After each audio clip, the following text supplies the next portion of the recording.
Public addict हो गई है। ये जितने भी ऐप है, जितने भी चीज़ें, सारी पब्लिक एडिक्ट हो गई है इस चीज़ से। ठीक है, अगर अचानक आप बैन कर देते हो ये सारी चीज़ें तो पब्लिक आवाज़ उठाएगी, हाहाकार होगा ही होगा। ये लिख के ले लो आप। मैं तो कहता हूँ प्रधानमंत्री जी से, नेपाल को अपने अधीन कर लो, जो नेपाल अपना था अपने में ले लो तो सही है। ये जितने भी सोशल मीडिया हो गए या बाकी चीज़ हो गई, अगर ये हटती है तो सरकार जरूर गिरेगी। हलवा पूरे क्या हमारे में मिला लो, अब नहीं बन सकता ना। नेपाल के सेकुलर कंट्री है भाई, तुम कह रहे हो नेपाल में यहाँ जोड़ दो वहाँ जोड़ दो, भाई प्लस माइनस का खेल है क्या, इसको प्लस जोड़ दो ऐड कर दो। वहाँ के जो वहाँ के जो नेता लोग हैं ना, जो पॉलिटिक्स है, अपने बच्चों को महलों में लग्जरी लाइफ रखते हैं, जो वहाँ की आवाम है उनको रोडों पे रखते हैं। उनको ना खर्चा है ना कुछ है, सब गरीब रोड पे आ चुके हैं। इसलिए जनजी जो जनरेशन है वो कर रही है प्रोटेस्ट, मैं उसके साथ। तो वहाँ का एक मेयर है, शायद नाम नहीं पता, बलेंद्र सिंह, तो वहाँ की जो न्यू जनरेशन है ना, कह रही हम उसको पीएम बनाएंगे, ना कि दूसरे देश के नेता को पीएम बनाएंगे। नमस्कार, मैं आकाश कुमार और आप देखना शुरू कर चुके हैं भैया जी गजब। जिस तरीके से नेपाल की सरकार मुंह के बल गिरी, मैं आपको बता दूं कि गिराने वाला कोई बड़ा व्यक्ति नहीं है, कोई ऐसे सरकारी कर्मचारी नहीं है, कोई ऐसे नेता नहीं है, बल्कि जेनजी जनरेशन है। जी हाँ, ये वही जेनजी जनरेशन है जिसे दुनिया बहुत आलसी मानती है। ये वही जनरेशन है जो 24 घंटे में से लगभग 16 से 17 घंटे फ़ोन में घुसी रहती है और उसके बाद सिर्फ सोना खाना। ये आखिर में नेपाल की सरकार भी हैरान है कि ये जेनजी जनरेशन धरातल में उतरकर ऐसे सरकार कैसे पलट सकती है। मैं आपको बता दूं कि पलटने का कारण सरकार की ओर से ये है कि जो 26 एप्लीकेशन, जिसमें टिकटॉक था, इंस्टाग्राम था, यूट्यूब था, इन सबको बैन करने की बात थी और सरकार ने बैन कर दिए थे। इसको लेकर जेनजी जनरेशन में गुस्सा आया और जेनजी जनरेशन ने पूरे नेपाल को तबाह कर दिया और वहाँ के जो प्रधानमंत्री हैं उन्हें भी सत्ता छोड़ के भागना पड़ा। इसमें कहीं ना कहीं अमेरिका को बैकफुट पे देखा जा रहा है, क्योंकि जो 26 कंपनियां हैं, जो एप्लीकेशन है, उसमें से ज़्यादातर अमेरिकी कंपनियां हैं। अब भारत देश और अमेरिका के भी रिश्ते कुछ ऐसे ही हैं। जिस तरीके से 3 दिन पहले जापान की सरकार गिरी, जापान ने इस्तीफा दिया, कल नेपाल की सरकार गिरी, नेपाल ने इस्तीफा दिया, चंद कुछ महीने पहले बांग्लादेश की सरकार गिरी, शेख हसीना ने इस्तीफा दिया, उससे चंद कुछ साल पहले श्रीलंका की सरकार गिरी, वहाँ पे इस्तीफा दिया। तमाम ऐसे लोगों को से हम बात करेंगे कि आखिर में भारत देश की भी सरकार गिरेगी और क्या अगर भारत देश को अगर लगता है कि डोनाल्ड ट्रंप के चलते हुए हमें कोई ऐसी एप्लीकेशन बैन करनी पड़े, जैसे हमने चाइना के तो वजह से 2022 में 23 में टिकटॉक को बैन करा। आइए जानते हैं। नमस्कार सर, नाम क्या होगा आपका? मेरा नाम प्रिंस कुमार है। क्या लग रहा है जिस तरीके से अभी वहाँ की जेनजी जनरेशन रोडों पर उतरी हुई है और सरकार का पूरा विरोध कर रही है, सरकार को उन्होंने पूरा खाली कर दिया, सब कुछ छोड़ छाड़ के भाग गई पूरी सरकार, क्या कहना चाहोगे कि ऐसा भारत देश में भी होगा? देखो, सबसे पहले तो मैं ये कहना चाहूँगा, जितने भी चाइनीज़ ऐप है, टिकटॉक ले लो या कोई भी अदर ऐप ले लो, अगर वो यहाँ पे भेजा गया है, पब्लिक एडिक्ट हो गई है। ये जितने भी ऐप है, जितने भी चीज़ें, सारी पब्लिक एडिक्ट हो गई है इस चीज़ से। ठीक है, अगर अचानक आप बैन कर देते हो ये सारी चीज़ें तो पब्लिक आवाज़ उठाएगी, हाहाकार होगा ही होगा। ये लिख के ले लो आप। ये होना ही होना है। आपको क्या लगता है सर, आप भी टिकटॉक चलाते हो, इंस्टाग्राम वगैरह?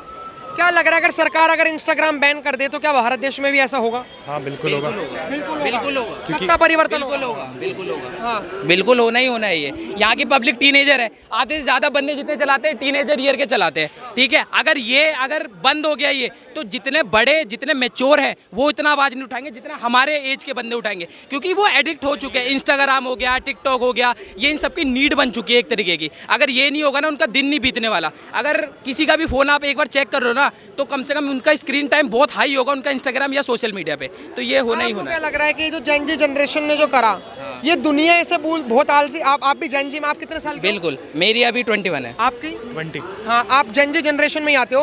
तो जेनजी जनरेशन को जो दुनिया आलसी मानती है, ये नेपाल की हिस्ट्री में लिखा जाएगा और पूरी विश्व की हिस्ट्री में कि पहली बार जेनजी जनरेशन ने कोई सरकार गिराई है। तो मेरे को ये जानना है कि जिस तरीके से इसके पीछे अमेरिकी ताकतों का हाथ नजर आ रहा है, भारत देश के भी रिश्ते अमेरिका से कुछ इस तरीके से खफा हैं। जैसे पाकिस्तान में इमरान खान की सरकार गिरी, शहबाज शरीफ की आई, बांग्लादेश में ये शेख हसीना की सरकार गिरी, तो यूनुस की आई। तो क्या भारत देश में भी सरकार गिरेगी? बिल्कुल गिर सकती है। अगर ये जैसे चल रहा है, देखिए अभी आपको पता होगा कि अभी पबजी बैन हुआ था। ठीक है, फिर पबजी आ गया। ठीक है, फ्री फायर भी बैन हुआ था, फ्री फायर मैक्स आ गया। ठीक है, इस वजह से ये जितने भी सोशल मीडिया हो गए या बाकी चीज़ हो गई, अगर ये हटती है तो सरकार जरूर गिरेगी, बिल्कुल गिरेगी।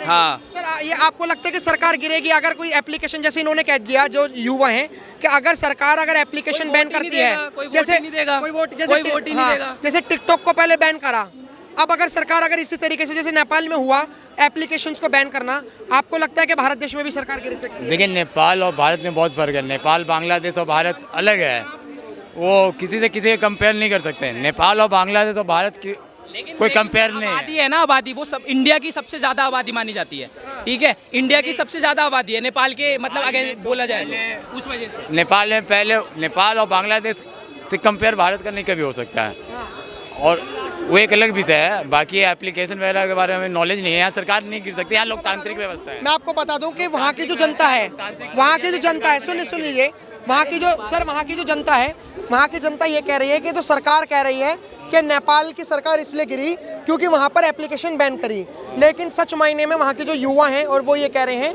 कि सबसे ज़्यादा भ्रष्टाचार नेपाल की गवर्नमेंट ने करा, इसलिए ऐसा नेपाल के साथ हुआ। जिस तरीके से भारत सरकार में भी काफ़ी सारे भ्रष्टाचारी हैं जो भ्रष्टाचार कर रहे हैं, चाहे वो पक्ष में हो चाहे वो विपक्ष में हो, क्या जेन ज़ी जनरेशन उनके भी खिलाफ जाएगी? देखो, सबसे इम्पोर्टेंट चीज़ आपकी ये हो गई कि कोई आवाज़ नहीं उठाता है, ठीक है। अगर आवाज़ उठाने, अगर एक बंदा आगे चलेगा ना, उसके पीछे 100 बंदे आएंगे, लेकिन सबसे इम्पोर्टेंट चीज़ है आवाज़ उठाओ। अगर जब तक आवाज़ नहीं उठेगा, जब तक देखो सरकार भी कुछ नहीं करने की, सरकार सारा बैन कर रही है, हर चीज़ करी जा रही है, ठीक है। मेरे हिसाब से तो देखो चाइना बैन होना चाहिए, चाइना का ऐप वगैरह बैन होना चाहिए, लेकिन देखो अब पब्लिक एडिक्ट हो गई है। मान लो अगर बैन कर भी दिया तो हाहाकार होगा, ठीक है, सरकार जरूर गिरेगी क्योंकि वोट कोई देगा नहीं, ठीक है, क्योंकि आधे से ज़्यादा टीनेजर 18+ है, 18, 19, 20, 21 साल के, तो यही होना ही होना है। बिल्कुल। आप सर कितने पढ़े लिखे हैं? मैं अभी ग्रेजुएशन कर रहा हूँ, 3rd ईयर में। अच्छा, मेरे को एक बात बताइए, आप भारत को तो माते ही मानते हैं। बिल्कुल बिल्कुल। अगर मान के चलिए अगर सरकार अगर एप्लीकेशन बैन करती है, आपने कहा कि नेपाल में जैसा हुआ वैसे भारत देश में भी हो सकता है, हाँ, आप भी उसमें शामिल होगे? आप भी शामिल होगे या फिर आप लोग भी शामिल होंगे? मैं नहीं हूँगा। आप कितने साल के हो? मैं 24 का हूँ। आप भी जेन ज़ी में आते हो, आप नहीं होगे? नहीं होंगे। क्यों नहीं होगा बता रहा हूँ, क्योंकि भाई ने जो बोला है, आज देखो नेपाल में जो हुआ है वो भारत में कभी नहीं होगा, ना भारत के इतिहास में हुआ है ना आगे होगा। ऐसे मंसूबे जो पाल रखे हैं उन पे लगाम कौन लगा रखा है वो बता रहा हूँ। देखो आज जो श्रीलंका में हुआ उसी थीम पे नेपाल में हुआ। क्या युवाओं ने प्रदर्शन किया था बांग्लादेश में, स्टूडेंटों ने, छात्रों ने, फिर वो हिंसा में परिवर्तन हो गया, फिर यही थीम नेपाल पहुंच गई। स्टूडेंटों ने प्रदर्शन किया, किस लिए? फेसबुक, ट्विटर, इंस्टाग्राम और जमाने भर की सोशल मीडिया को बैन हटाने के लिए। देखो ना, फिर वो हिंसा में परिवर्तन क्यों हो गया, अराजकता में परिवर्तन क्यों हो गया भाई? कि पीएम को नहीं छोड़ा, जला दिया, मार काट, इतना कौन है भाई? वही थीम। मैं तो कहता हूँ प्रधानमंत्री जी से, नेपाल को अपने अधीन कर लो, जो नेपाल अपना था अपने में ले लो तो सही है। लेकिन एक बात बताइए, नेपाल हाँ नहीं, एक और क्या, नेपाल हमारा था और हमारा ही रहेगा। लेकिन नेपाल में मोनार्की की बात हो रही है, मतलब नेपाल में राजशाही की बात हो रही है। नेपाल चाहता है कि वो जो नेपाल है वो डेमोक्रेटिक कंट्री से हटकर वो हिंदू राष्ट्र बने, नेपाल चाहता है। लेकिन भारत तो सेक्युलर कंट्री है, तो अगर मान के चलिए अगर नेपाल को मिला भी दिया तो नेपाल तो हिंदू राष्ट्र चाहता है, तो ऐसा कैसा हो सकता है? देखो पहले भी नेपाल हिंदू राष्ट्र था, लेकिन अब नहीं है। लेकिन नेपाल की जनता चाहती है कि हिंदू राष्ट्र बन जाए, फिर से बन जाएगा, कोई दिक्कत नहीं। और भारत भी आगे चल के हिंदू राष्ट्र ही बनना है, इसमें कोई जितने रोड़े आएंगे इनको कोई नहीं बचा सकता। हिंदू राष्ट्र भारत में बन के ही रहेगा। आज नहीं तो आज ये लोग कहते थे धारा 370 नहीं हुई, उसको नेस्त नाबूद कर दिया। यही लोग कहते थे तारीख कब बताओगे, राम मंदिर, भव्य राम मंदिर चमक रहा है। तो जो भाजपा ने बोला था 400 पार नहीं हुआ, 400 पार कल ही हुआ, 452 पार। तो ये होके रहेगा, इसमें कोई दोहरा नहीं। नेपाल हमारा है और मैं तो कहता हूँ हमारे में मिला लो, बहुत अच्छा रहेगा, इससे बढ़ के कोई कदम नहीं। भाई हलवा पूरी क्या हमारे में मिला लो, कैसी बातें कर रहा हूँ? यहाँ टॉपिक चल रहा है टिकटॉक बैन होने का, ये पता नहीं क्या। हलवा पुड़िया नहीं है ये बिहार का लिट्टी चोखा है, बिहार का लिट्टी चोखा है और हम खा जाएंगे लिट्टी चोखा बना के। इससे डिबेट करनी है, मुझसे करने से भाई ने बोला ना, अब हम क्लियर करते हैं अपनी बात। भाई ये कह रहा है कि नेपाल पहले हिंदू राष्ट्र था, ये अब भी बनाना चाहते हैं भाई हिंदू राष्ट्र नहीं बनाना चाहिए, नेपाल के लोग ही बनाना भाई अब नहीं बन सकता ना। नेपाल के सेकुलर कंट्री है भाई, तुम कह रहे हो नेपाल में यहाँ जोड़ दो वहाँ जोड़ दो, भाई प्लस माइनस का खेल है क्या, उसको प्लस जोड़ दो ऐड कर दो, भाई कंट्री है वो।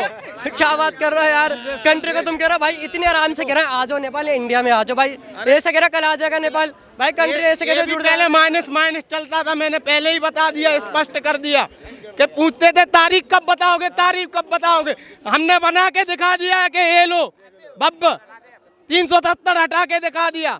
तो ऐसे ही जब हिंदू राष्ट्र की बात करते हैं तो हिंदू राष्ट्र भी बना के बताएंगे।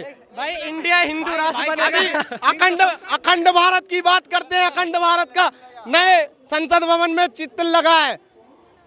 हैंग हो गया भाई अखंड भारत क्या है तो एक्सप्लेन करेंगे, क्योंकि यहाँ पे थोड़े जाहिल लोग हैं। अखंड भारत में क्या क्या होएगा? अखंड भारत में अफगानिस्तान, भूटान, नेपाल, जितने भी देश पहले थे वो सब हमारे ही हैं। और कौन कौन से देश आएंगे आपको पता मैं आपको पहले बताता हूँ, सुने मेरी बात। अखंड भारत क्या है मैं बताता हूँ कि जो भारत है 28 स्टेट रखता है, 9 यूनियन टेरिटरी रखता है, इन सबको मिलाकर एक भारत होना चाहिए। एक नहीं, जो अखंड भारत पहले हमारा अफगानिस्तान था, भूटान था, नेपाल था, सब था, बांग्लादेश वगैरह सब था।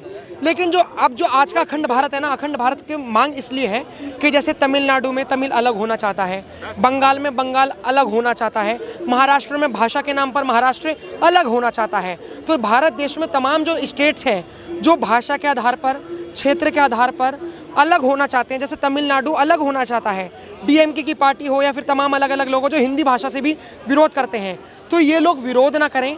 धर्म के नाम पर, जात के नाम पर, क्षेत्र के नाम पर, भाषा के नाम पर ये सब कुछ एक रहें, खंड खंड में बटा हुआ भारत अखंड रहे, यही अखंड भारत है। अफगानिस्तान को मिला लेंगे, पाकिस्तान को मिला लेंगे, जब हमारे देश में 25 करोड़ नहीं संभल रहे तो वहाँ के 75 करोड़ कैसे संभालोगे? पहले भी अखंड भारत था, पहले भी संभल रहे थे और आगे भी। पहले इतने नहीं थी, पहले इतना धर्म परिवर्तन नहीं था, आज धर्म परिवर्तन हो चुका है। अब घर वापसी भी तो ताबड़तोड़ हो रही है। भारत देश में कितनी घर वापसी हो रही है? घर वापसी नहीं हो रही है, भारत में हो नहीं पा रही, पाकिस्तान बांग्लादेश में करोगे। घर वापसी घनघोर हो रही है। रसिया से लेके यूक्रेन से लेके सब जगह घर वापसी हो रही है, भारत में भी हो रही है। अच्छा चलिए ठीक है, हमारा मुद्दा ये नहीं था, हमारा मुद्दा सर ये था कि जो नेपाल है, अब नेपाल में जिस तरीके से योगी जी की भी फोटोज बैनर लेकर लोग प्रदर्शन कर रहे हैं, एक तरफ वो भ्रष्टाचार के तो खिलाफ ही, दूसरी तरफ 1 मार्च वो नेपाल के लोग और युवा निकाल रहे हैं कि हमें मोनार्की चाहिए, हमें राजशाही सरकार चाहिए, हमें हिंदू राष्ट्र चाहिए। उसमें योगी जी का भी फोटो आ रहा है, तो क्या कहना चाहोगे आप? उसमें तो मोदी जी का भी मांग कर रहे हैं। मोदी जी की नहीं कर रही, कौन कह रहा? मोदी जी की भी मांग कर रहे हैं। एक देखो जाहिल मानसिकता, यहाँ से लेके चीन से लेके अमेरिका से लेके मोदी को हटाना चाहता, झुकाना चाहता, गिराना चाहता। और एक मानसिकता है जो नेपाल की, जो कहती है हमें मोदी जैसा प्राइम मिनिस्टर चाहिए। क्यों भाई? हाँ सर, मेरा सवाल आपसे वही, अभी कुछ जो जेनजी जनरेशन थे वो ये कह रहे थे कि भारत देश में भी ऐसा हो सकता है, लेकिन जैसे अभी उन्होंने कहा कि जेनजी जनरेशन भी ऐसा कर देंगे। जैसे एक चीज़ हो रही है, जब नेपाल के लोग ये कह रहे हैं कि हमें अगर मोदी जैसा अगर हमारा प्रधानमंत्री नेपाल में होता, तो जैसे मोदी जी G20 करवा रहे हैं, तमाम विश्व में अपनी छाप छोड़ कर आ रहे हैं, ट्रेड लेकर आ रहे हैं, ट्रेड डील कर आ रहे हैं, ऐसे अगर नेपाल के प्रधानमंत्री मोदी जी की भी तरह हों तो हमारा नेपाल बहुत आगे चला जाए। तो क्या लग रहा है कि नेपाल में तो सरकार इसलिए गिरी क्योंकि भ्रष्टाचार के कारण, और मोदी जैसे प्रधानमंत्री, ट्रंप जैसे प्रधानमंत्री या पुतिन जैसे प्रधानमंत्री प्रेसिडेंट को ना होने के कारण, ट्रंप जैसे प्रेसिडेंट को ना होने के कारण, तो क्या भारत देश में सरकार किस एंगल से गिरेगी? मतलब मोदी जैसे तो प्रधानमंत्री हमारा भारत देश में है।